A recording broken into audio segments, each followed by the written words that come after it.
তো আজকে আমরা বানাবো চিকেন স্ক্যালপ। স্ক্যালপ বানানোর জন্য আমি এখানে কিছু পরিমাণ ব্রেস্ট নিয়েছি অ্যান্ড ব্রেস্টগুলো মাঝখান থেকে ফেরে নিব, এটাকে পাতলা করে নিব।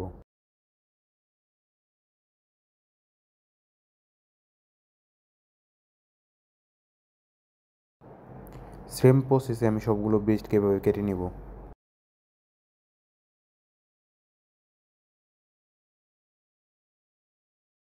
চিকেন ব্রেস্টগুলো কাটা হয়ে গেলে আমি এখানে একটি র্যাপিং প্লাস্টিকের মধ্যে চিকেন ব্রেস্টগুলো নিয়ে হালকাভাবে বাড়ি দিয়ে নিব, যাতে চিকেন ব্রেস্টটা আরও পাতলা হয়। সব চিকেন ব্রেস্টগুলোকে আমি সেমভাবে পাতলা করে নিব।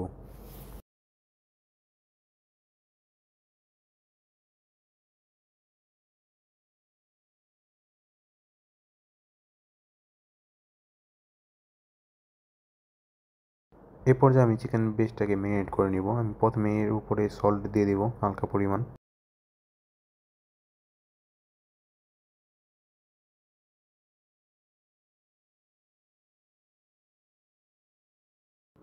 সল্ট দেওয়া হয়ে গেলে আমি এখন সবগুলো চিকেন ব্রেস্টের উপরে ব্ল্যাক পেপার দিয়ে দেবো।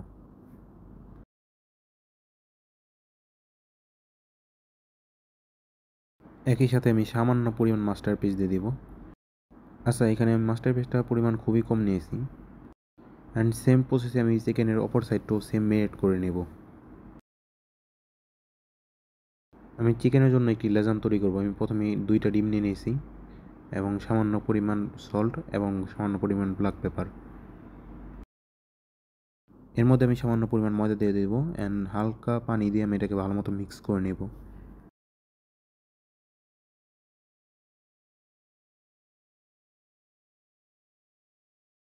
আচ্ছা, এই লেজানটার মধ্যে আমি হালকা রেড চিলি পাউডার ব্যবহার করেছি, আপনারা চাইলে এটি স্কিপও করতে পারেন। একই সাথে আমি এখানে কিছু পরিমাণ ব্রেড ক্রাম্ব নিয়ে নিয়েছি। চিকেন ব্রেস্টটাকে আমি এখন কোট করে নিব। প্রথমে আমি লেজারের মধ্যে চিকেন ব্রেস্টটা চুবিয়ে এরপর আমি ব্রেড ক্রামের মধ্যে দিয়ে দেবো অ্যান্ড ব্রেড ক্রামটা ভালো মতো চিকেন ব্রেস্টের গায়ে লাগিয়ে নেব। সেম প্রসেসে আমি সবগুলো চিকেনকে এভাবে ব্রেড ক্রামের সাথে কোট করে নিব।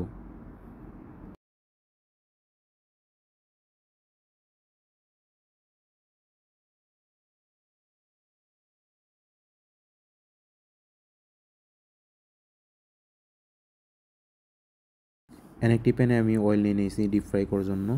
যখন এই তেলটা গরম হয়ে যাবে এর মধ্যে চিকেন ব্রেস্টগুলো দিয়ে দেবো অ্যান্ড সুন্দরভাবে ভেজে নেব। চিকেন ব্রেস্টটা এক সাইড ভাজা হয়ে গেলে আমি চিকেন ব্রেস্টটা ঘুরিয়ে নেব অ্যান্ড এরকম একটি গোল্ডেন ব্রাউন কালার চলে আসলে আমি চিকেন ব্রেস্টটা তুলে নেব। অ্যান্ড আমি বাকি চিকেন ব্রেস্টগুলো ভেজে নিয়েছি। Please subscribe.